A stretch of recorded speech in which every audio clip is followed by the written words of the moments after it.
My name is Nate. I'm originally from Pennsylvania, but obviously I live here in Austin now, and I work at the Hyatt Regency. There's going to be a new bar opening up, a new bar and restaurant called Ripple and Roots. We're under renovation right now, and we're aiming to be open at the end of September. But that's going to be our new branding, so looking forward to that being done. So I feel like my hospitality style is like an approachable craftsman. I really like craft bartending, and I like just creating all types of different various cocktails. I feel like I'm so approachable, and most people probably will look at me and say opposite, but I feel like once guests come up to me, we start having a conversation, I can really show them about what the Austin hospitality is like. And I can't tell you the amount of times I get people that come to my hotel bar and they're like, well, I really don't know what to get. Like, what can you make? What's your favorite thing to make? And being approachable, I feel like I can kind of talk to them and talk them through what they like personally, and then I can kind of make a drink that's perfect for them in that moment. Not necessarily perfect for another moment, but for that conversation that we're having, for the feeling that they're having in that moment, I think I can make a perfect cocktail for them by being just really approachable, being real personable, and just listening. Man, the Austin bar coach has influenced me a lot behind the bar, man. I feel like it could be very fast-paced. I feel like there's a lot of people here that work with a chip on their shoulder, and there's a lot of people that have pride in what they do. I feel like just seeing how much people have pride in their craft and just bartending in general makes me really want to push my own agenda, because, you know, a lot of people talk about bartending not necessarily being a real job, right? But if you come to Austin, you do a tour of Austin, and you go to all of the bars that they have around, you will see that this is easily a real job. There are people making real livings out of this, and there's people changing lives, believe it or not, from working behind the bar.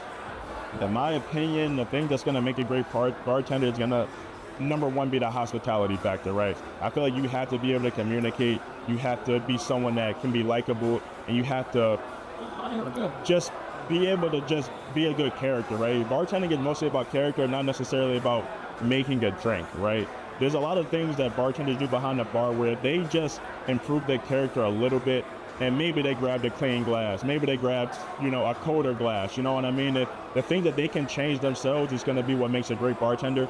Now, anybody from anywhere can look at a recipe sheet, read a label, pour it into a jigger, read the measurements, shake a cocktail and strain it, and make a drink that tastes good.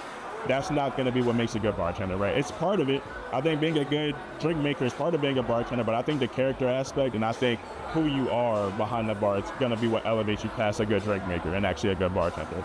I feel like just one of the many skills that I picked up from picked up outside of the bar that helps me behind the bar is honestly just socializing, man.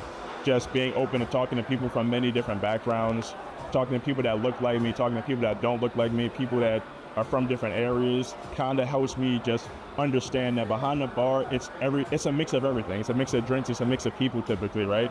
So I feel like just being sociable. When I first started bartending, I was not very social at all. Super quiet, not really smiling behind the bar, and not really having the best hospitality aspect of it. I would say I was a better drink maker at that point, but now I'm a way better bartender because I was able to just pick up on social cues and just kind of understand how people are a lot more now, and just being able to talk to people in a way more clear, concise way has definitely upped my ability to just bartend, whether it's from the drink making side, the conversation side, and then both of those things together has made it so I can make pretty good income in this industry by just being a good bartender. Man, my piece of advice to younger bartenders who are starting out is to, you know, just be a copycat. If you see good habits, copy those habits. You see bad habits, be smart and look the other way, right? Don't be afraid to ask for help. When you're starting out, you're not going to be the best. It's obvious. Don't ever expect to start off as something and being the best. It's unrealistic. It's going to set you up for failure. Learn from the people that are around you. Learn from the people who are investing in you, and then take your own initiative to find knowledge on your own too. I think that's going to be the best way to kind of jump through the leaks and kind of make it through the fire as a young bartender, man. Because it can be intimidating depending on where you're at, and depending on the support around you, man. Just make sure you have a good support system, and always just ask questions, guys. Keep learning, keep learning, keep learning. Competitions like SpeedRailz, in my particular situation, have elevated my career by increasing my network, man. I feel like SpeedRailz is a good opportunity to network. I know people in Houston, I know people in Dallas, I know people in San Antonio, I know people in Austin. It's awesome, man. The amount of people I've been able to meet, and just like the opportunities that have come from people seeing these videos online, from me pulling up to different bartenders while they're working, from bartenders pulling up on me, has just been an awesome thing, man. And easily has made me a better bartender, and it's easily has given me more opportunities in this field.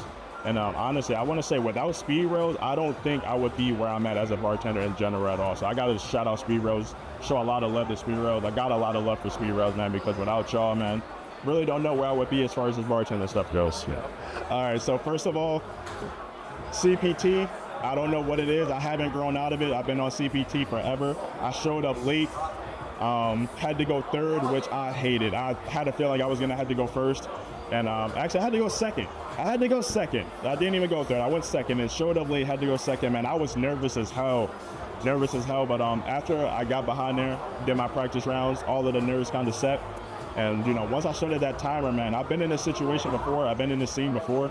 Just kind of ignoring the lights, ignoring all of the eyes looking at me. I was able to kind of just focus, hone in on the drinks that I had to make. And I limited my mistakes. And overall, man, I ended up with the best time today. I'm the #1 seed out of everybody that competed today, man. So I think I had a great fucking performance, man. I'm super excited to go into the finals with the other 7 contestants, man.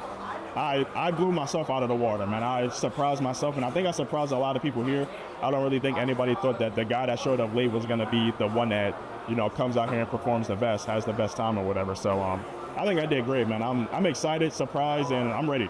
I'm not gonna talk no shit on Emma. I think Emma's a great bartender. She's extremely fast, and she has some crazy tech when it comes to like being behind the bar. Honestly, the reason why I wanted to go later was because I wanted her to go in front of me, so I could watch to see what she did, so I could just pick it up during my run. But we're the 2 veterans, man. I think we're the only 2 veterans that returned for this qualifier, and for us to be 1 and 2, I think it makes the most sense. I'm honestly surprised with how I did. I'm surprised I finished with a better time than her, but I'm not surprised at all that she's, you know, in the top 3, and she definitely is in 3. So man, I'm excited to see what she could do in the finals, and I hope if I do have to see her, it's in the finals, and I honestly hope she gets knocked out before I have to see her, because that's gonna be a tough one. That's gonna be a tough matchup for sure. Got a lot of love for Emma for sure. All right, so my opponent going into the finals, 8th seed, is Mikey. It's actually his home bar. Like, he works here, so I think it's a very skewed 8th seed, if I'm being honest, because he's gonna have home field advantage over every single other contestant. So bro, he looks like a killer, man. When I was watching his round, I feel like once he kind of locks in and can limit the mistakes, bro, he might be able to make a run. He might be able to make a run in this finals, man. But it's gonna be a hell of a matchup. He's a dog behind the bar, man. He's got swag behind the bar, and I'm excited to see what he can do, man. I'm looking forward to that competition for sure, man. Yeah, so there's actually a lot of people that impressed me today, but I think the person that impressed me the most but had the most unfortunate end was Sean. Bro, he came out with a raw time of like 1 minute and 47 seconds, bro. He was killing it. He was absolutely flying through this qualifier. I don't think I've ever seen anybody bartend that fast and that efficient. His triple build, all of it was just smooth. It was clean. It was just one critical lapse in his thought process, and, you know, serving the drinks is kind of what killed him there. But that impressed me the most. I'm not gonna lie, that shit was crazy to see. That shit was crazy to see, and I'm gonna keep it a bean. I'm gonna keep it a buck. I'm happy he ain't in that final, because there's a good chance he was gonna take that shit home. But oh man, so what I gotta do to mentally prepare for the craft portion of this competition. Now, it's gonna be my first time doing anything craft related as far as the competition, so I think I just need to kind of research the culture of Cabana Club a little bit. Maybe try to get in here and speak to some of the people who work here. If I could talk to some of the owners, kind of find out, you know, their motivation behind starting this, to keep kind of like the root of that tied into a Tom Collins, which is a very refreshing drink, very calm. If I had to keep the Texas theme and the Texas spirit in there too, I don't want to go too complicated or change the flavor profile too much from refreshing. I feel like when you're at the pool, that is exactly what you want. You want something that's like cool, refreshing, something that you can sip multiple of, and just like sip one and be cold, man. So I'm gonna dive in, do my research, probably buy a bottle of Empress Gin and start practicing at home, man. I do crazy craft cocktails all of the time, so this isn't really unfamiliar for me. I think it's actually very up my lane. So we're gonna see. I'm gonna do my research, try to talk to some people here at Cabana Club, try to do some classical research on the Tom Collins and see what I can make.